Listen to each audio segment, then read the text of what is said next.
Let's just talk about PlayStation. So let's delve our minds into the Uncharted collection. Let's have a think about this, because this is what I've been playing this weekend. Unfortunately, I haven't played as much of it as I would like to. So, of course, the Uncharted 4 came out and the Uncharted Lost Legacy came out as a bundle of one. And last week I talked about my disdain for the trophy list.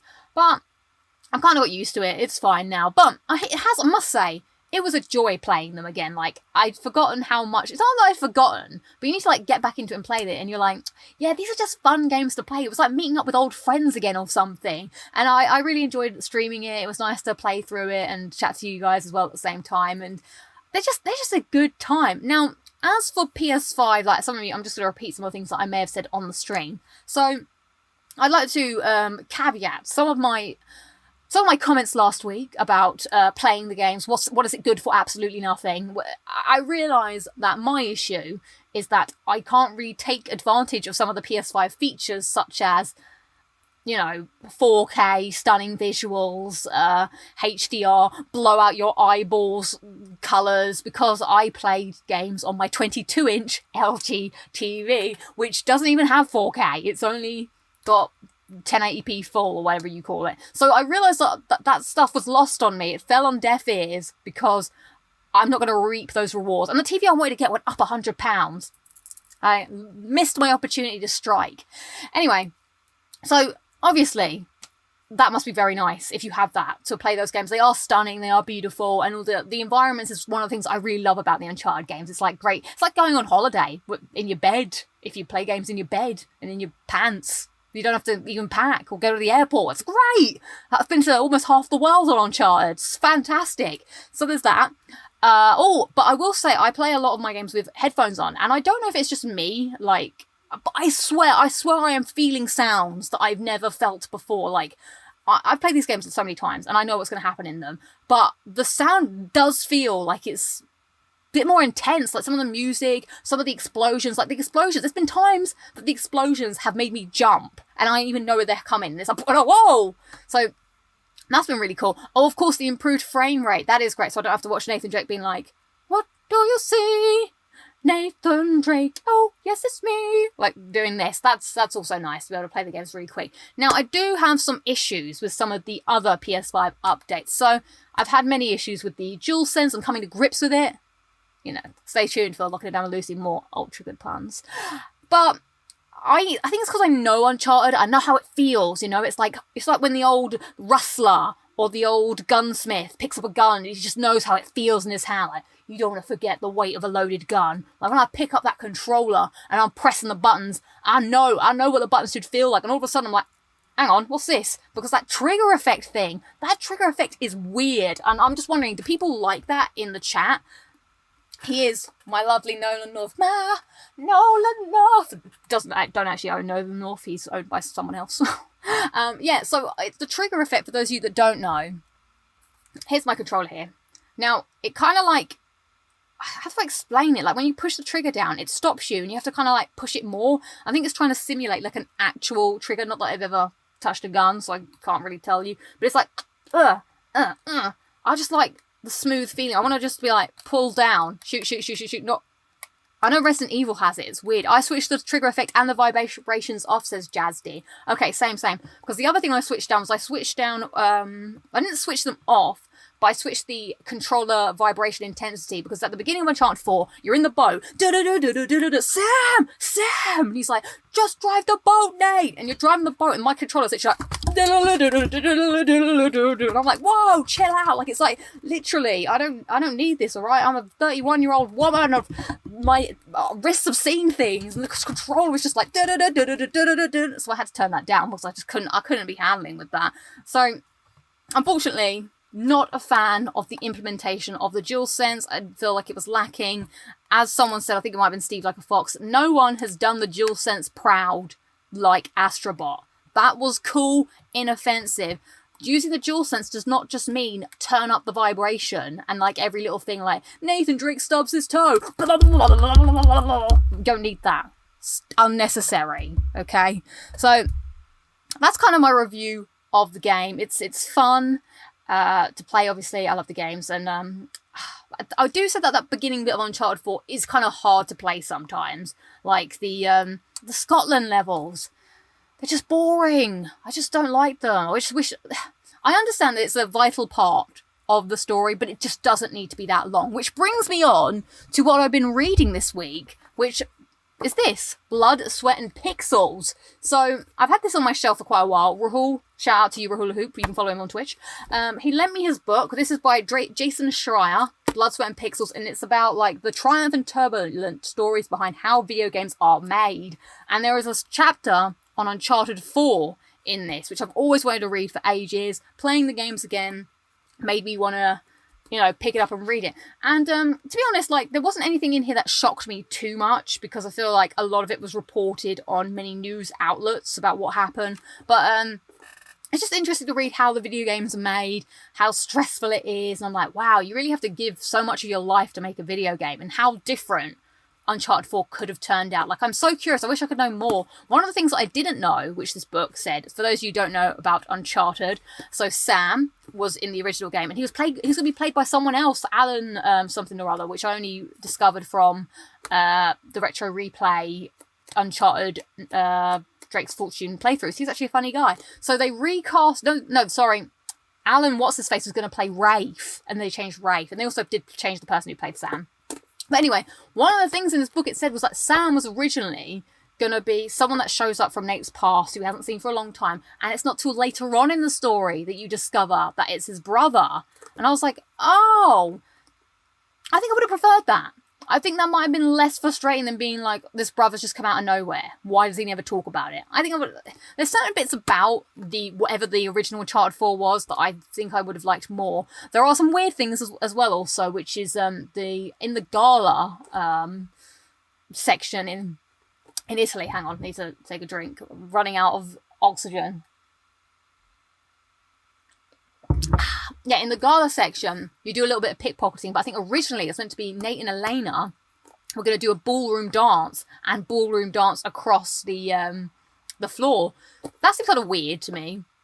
I'm sure they would have made it fun. But then they were like, oh, well, people have made... So a lot of people made things that had to be scrapped. They were trying to think of other ways to put them into the game. So they were trying to put the ballroom dancing into their living room, but it felt odd. And it's a shame as well, because another thing that would have been really cool, I always think of this when I see the section, is in Scotland. Maybe that's why I find Scotland a little bit boring, because there's not much happening in it.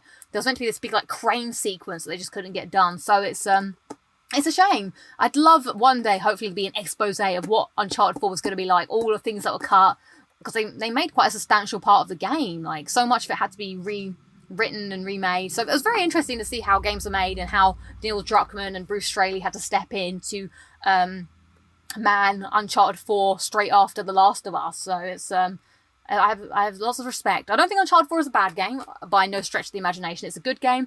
The pacing is a little odd. One of the other things I'm glad didn't happen is they said that Nathan Drake for the beginning half of the game wasn't going to pick up a gun. It was going to be just melee. And that's one of my problems with some of the Uncharted games, is that, I get it, there's that ludonarrative dissonance or whatever, which is why they wanted him to just have melee combat for half of the game. Well, not half, but, you know, a good chunk of the beginning half. So it's like, you know, Nathan Drake hasn't picked up a gun in a long time. But I think the games that do Uncharted the best are the ones that, you know, you want to pick up a gun, you want to shoot, it's fun. So that's why I find Uncharted 3 kind of annoying at the beginning, because you don't start shooting until chapter 4. So, but it's just about that time where I'm like, I want to shoot something. So I think I would have found that kind of frustrating, to be honest, to not have shot anything for a long time. Uncharted 4 does it kind of, but they try to rectify that by putting in that boat sequence straight away. So you're doing some shooting and some crazy stuff, and then it's like, pump the brakes. You're going to be slow for a bit. So yeah, would recommend. There's some other games in this that I've yet to read about. I find the only issue with this book I have is that for the games that I don't have an understanding or an interest in, I find it hard to be interested in what's saying, like Pillars of Eternity. I'm like, I don't really know what that game is, and I don't really care. So I might just read the chapter on Dragon Age Inquisition, Destiny, and The Witcher 3. I think that would be for me. But speaking of Uncharted, as much as I'm enjoying the game, there are a few weird glitches. Oh, there's not much about Amy Hennig, unfortunately, in the book. They just don't speak about it. And I think she signed an NDA or something that she can't talk about it. So I respect that. Someone did say to me, someone asked me a really interesting question, which I forgot to answer. It was about something about who would I rather meet, Amy Hennig or don't think it was Neil Druckmann, but they said someone else, and I was like, oh, I think I would pick Amy Hennig. She seems like a cool person. But yeah, I was playing Uncharted The Lost Legacy, and something odd happened. I had a very weird glitch. Apparently it's happened to other people as well, but not quite in the same cutscene. So please enjoy me watching this cutscene that goes rather awry.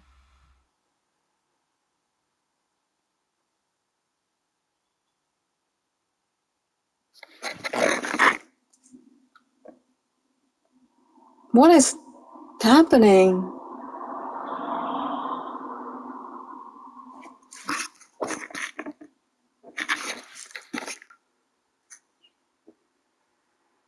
This is weird. Oh, man.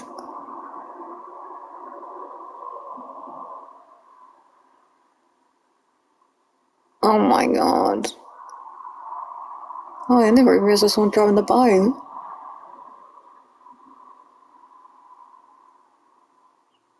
Oh. What the...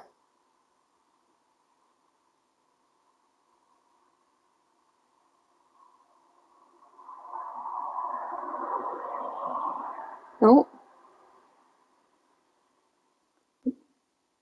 Oh. What? Oh my God, that scared the life out of me. I know they...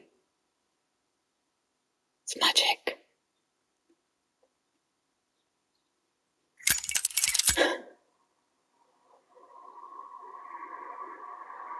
Oh.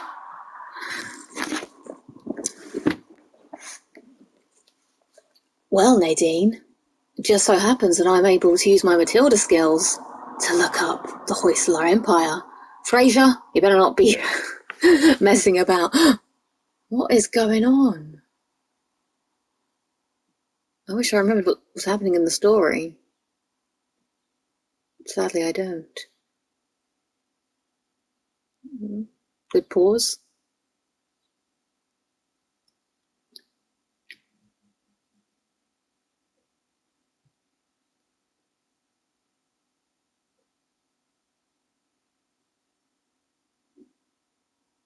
I thought this was a video cutscene. I guess it's rendered in real time. Fraser! What you're showing me is absolutely mind-blowing. Look at my face. Oh. No?